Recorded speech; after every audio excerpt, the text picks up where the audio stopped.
ઈશ્વર પર ભરોસો. અને મેં કીધું ઈશ્વર કોણ છે? આજે એને પૃથ્વીનો ગોળો બનાવ્યો. 50,000 પૃથ્વી બનાવી. એ ઈશ્વર બધા માટે સરખો છે. નસીબ તગારું હોતું નથી, એને બનાવવું પડે. આપણને ખબર, તમે તો નસીબદાર. અહીંયા સોશિયલ મીડિયા પર હું બનાવું ને હવે સંજયભાઈ પૈસા આવી ગયા એટલે ફિલોસોફી મારો. મેં આ ગાંઠો વાળી ખાડ 10 વર્ષ ખાધી અને પામોલીન તેલ આમ ધુમાડો ઉડાયું ખાધું, ચડ્ડી પર થીગડું મારી પહેર્યું. તને ખબર ના કે મને એમ કે બધા મને એમ કે આ ક્યાંથી આવ્યું? મને દીકરા દીકરીઓ ગયા જન્મને આધારે જન્મ મળ્યો છે, એ રીતે જીવન ચાલુ થયું છે. પણ નવું જીવન કેવું જીવવું છે એ આપણા હાથમાં છે. એનો પહેલો નિયમ છે જે કરો તે બેસ્ટ. અને બધું બેસ્ટ કર્યા પછી ઈશ્વર પર શ્રદ્ધા. પછી કોઈ દિવસ કહેવું નહીં કે કેમ આમ થયું, નહીં તો ભગવાન ધોકો મારે, જગ મારે. જે થાય પછી જે થાય. અહીંયા એડમિશન લીધું, બધું સમજી લીધું, નથી ભાવતું મહેનત કરીશ, જે થાય. પણ મોડો વિચાર કરવાનું થતું. આ પ્રોસેસ છે જેમાંથી ભગવાન તમને પસાર કરે. અને જુઓ, મર્સિડીઝ આપતા પહેલા ભગવાન ચેક તો કરે ને કે ખમે એમ છે કે તળ્યું જ નથી. આપણે ઉભા રહ્યા. ખરાબ સમય હતો, ભાઈ મરી ગયો, ફાધર મરી ગયા, ઘરમાં આવા બધા પ્રસંગો બન્યા, વાઇફ બધી બધું ઉભો. જો હૈ સો હૈ, મેરા હૈ સો જાવે નહીં, જો જાવે સો મેરા. એ ઈશ્વર પર મને ભરોસો, એ જે કરશે એ. અને ત્યારે ભગવાન હાથ પકડી લે છે અને એક સામાન્ય વેઇટરને એ હોટલનો માલિક બનાવી દે. એક સામાન્ય સ્કૂલમાં ફી ભરી ન શકતા માણસને યુનિવર્સિટી બનાવી. ધીરુભાઈ અંબાણી, તમે જુઓ આપણા ઘરનો દાખલો. એક સામાન્ય માણસ. અચ્છા, તમને એ વાતની ખબર છે ભગવાન ક્યાં આવે? તમને ખબર છે?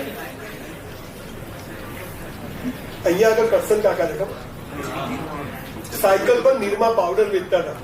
અત્યારે 80,000 કરોડનું એમનું સામ્રાજ્ય છે. અને આપણે કે હું શું કરું? ચંદુભાઈ બાલાજી વેફર વાળા, ઘરે વાઈફ, ઘરે બટાકા તળે છે. 3 ભાઈઓ થિયેટરમાં બટાકાની ચિપ્સ વેચે. આજે 2,000 કરોડના બટાકા વેચે. અહીંયા એક અંબિકા દાળ વડા છે, ખબર? એની જોડે BMW છે. અને આપણે હું શું કરું? ભગવાન છે ને મરદની મૈયતમાં જાય પણ બાયલાની જાનમાં ના જાય.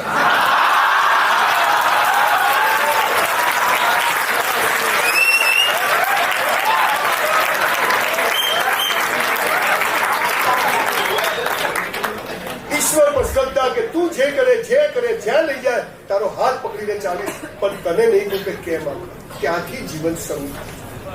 આ તો કઈ મારી સાથે આવું કેમ થાય? જગ મારવા થાય તો નસીબ જ ફૂટેલો. તું ઢોલ જે ફૂટેલો.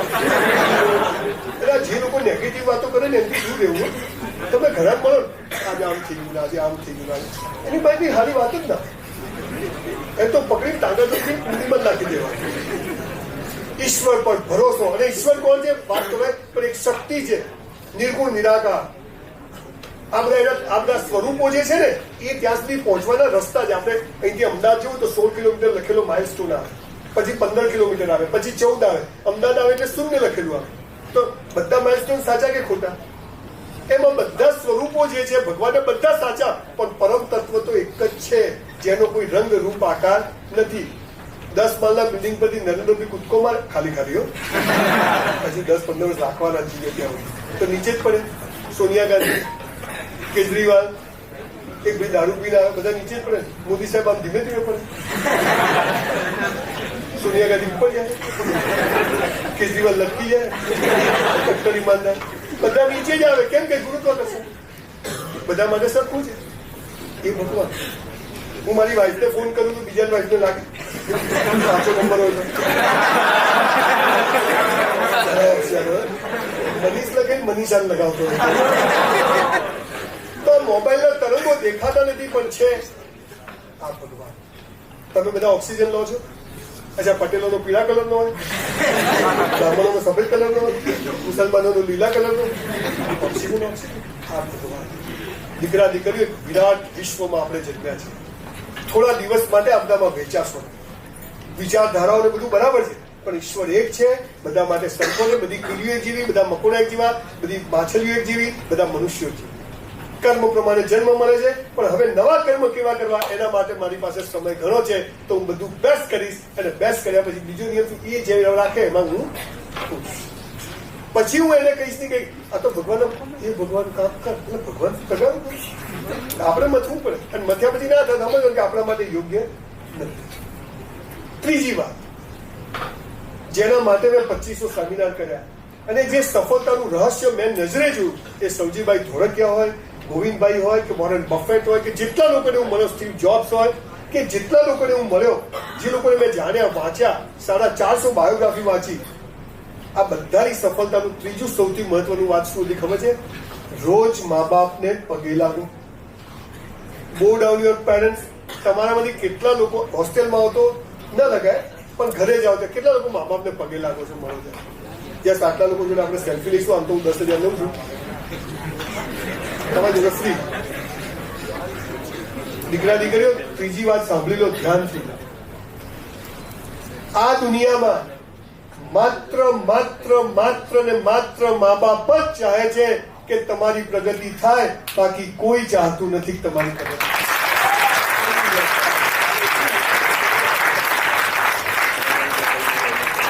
મા બાપ થી મોટો દેવ નથી અને મા બાપ થી મોટું પૂજનીય આ દુનિયામાં કોઈ છે નહીં. ભગવાનને મેં જોયો નથી, એને મા બાપને મોકલ્યા અને મા બાપે મને પેદા કર્યો. તો આપણો ભગવાન કોણ? આપણે કોને પગે લાગવું જોઈએ? આ તો દિવાળી પર લાગે તો રિક્ષાને હેન્ડલ મારતો ને.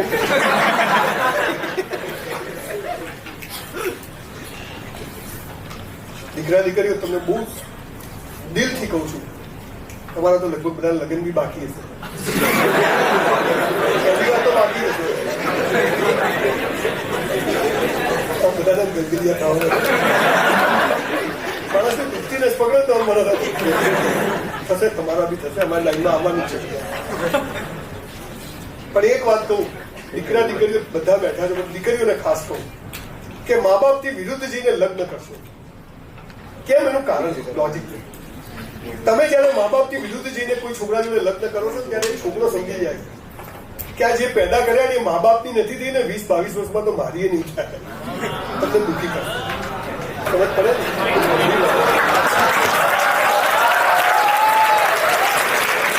અને હવે મા બાપને કેમ પગે પડવાનું એનું સોલિડ રીઝન આપી દો. એકદમ તમે એમાંથી છટકી જ ના શકો. એક વાક્ય સાંભળ્યું ને, પહેલી નજરનો પ્રેમ, ફર્સ્ટ સાઇટ ઓફ લવ.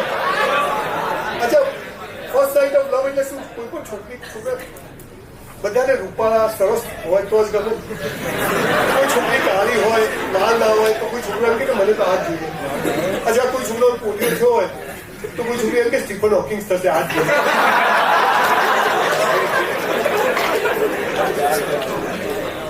દીકરા દીકરીઓ, આ બધું બરાબર જોઈને જે થાય ને, પ્રેમ નથી, સેક્સ. અને બહુ જવાબદારીપૂર્વક રેકોર્ડિંગમાં બોલું છું કે સેક્સ બજારમાં વેચાતો મળે, પણ પહેલી નજરનો પ્રેમ કોને કહેવાય? I will tell you. તમે જયારે 9 મહિના માના પેટમાં હો ને, માને ખબર નથી કે છોકરો છે કે છોકરી છે, ડાયો છે કે ગાળો છે, મોટો થઈને પગે લાગશે નહીં લાગશે, કેવી નીકળશે કેવો નીકળશે, અમને પૂછશે નહીં પૂછશે, કશી ખબર નથી.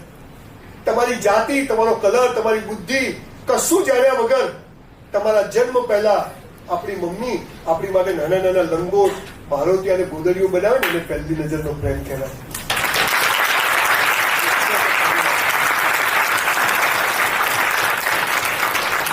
તમે લોકો ચાહો છો કે તમારી કોલેજમાં હું બીજી વાર કોઈ બીજા વિષય પર વક્તવ્ય આપવાનું ચાહો છો?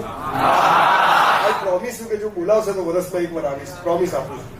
પણ અહીંયા એટલા જ લોકોને બેસાડશું જેટલા મા બાપને પગે લાગતા હે ને. તો શું કરવું પડે? આજથી મા બાપને પગે લાગવું પડે. અચ્છા, જે લોકો નથી લાગતા એ આજે ફોન કરીને કે આઈ બોર્ડ શું છે તમે ઘરે જઈને પગે લાગશો ને, ચમકી જશે. વાલીઓ વાલ્મીકી ક્યાંથી થઈ ગયા?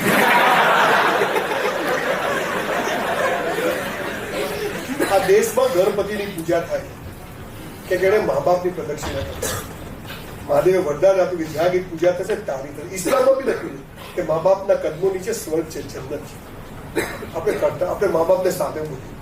દીકરા દીકરીઓ ઘણી વાર આંખમાં પાણી આવી જાય ત્યારે છોકરા છોકરીઓ મા બાપને એમ કે તમને બોલતા નથી આવડતું, તમને ખબર ના પડે, આ તો આમ જ હોય, અમે તમને નહીં કહીએ, આપણે ક્યાં હોઈએ એના લોકેશન મા બાપને ખબર ના હોય, અને બધી જાત જાતની ઘટનાઓ ઘટે. દીકરા દીકરીઓ, આ દુનિયામાં ખાલી મા બાપ ચાહે છે કે તમારી પ્રગતિ થાય, બાકી બધા ડફોલ બનાવે. નોબડી વોન્ટ્સ કે તમારી તરક્કી. તો એમ જ છે કે તું નીચે આવે. પણ ગરીબ હોય, અભણ હોય, ઓછું કમાતા હોય, પણ મા બાપ ચાહે છે કે મારો છોકરો જે મને નથી મળ્યું, મારી છોકરીને જે નથી મળ્યું, એ ત્યાં પહોંચે. માટે આ મા બાપને જો તમે દુઃખી કર્યા તો ક્યાંય દુનિયામાં તમારું સ્થાન નથી. અને જેના મા બાપ ખુશ, આ 5% એવા મા બાપો હાલ ખુશ જ નથી, પણ 95%ની 99% મા બાપ એવા છે કે ચાહે છે કે મારો છોકરો સુખી થાય. તમે લોકો ચાહો છો કે હું બીજી વાર આવું, તો આજે આપણે બધા જ એક સરસ મજાનો ફોટો પડાવીએ. આ હોલમાં બેઠેલા તમામ લોકો આજથી નક્કી કરીએ છીએ કે જ્યારે બી મા બાપને મળીશું ત્યારે પગે લાગશું. કરી શકીએ? કરો બે હાથ ઊંચા. ફોટો પાડીને વિડીયો પાડી લેજો. આવું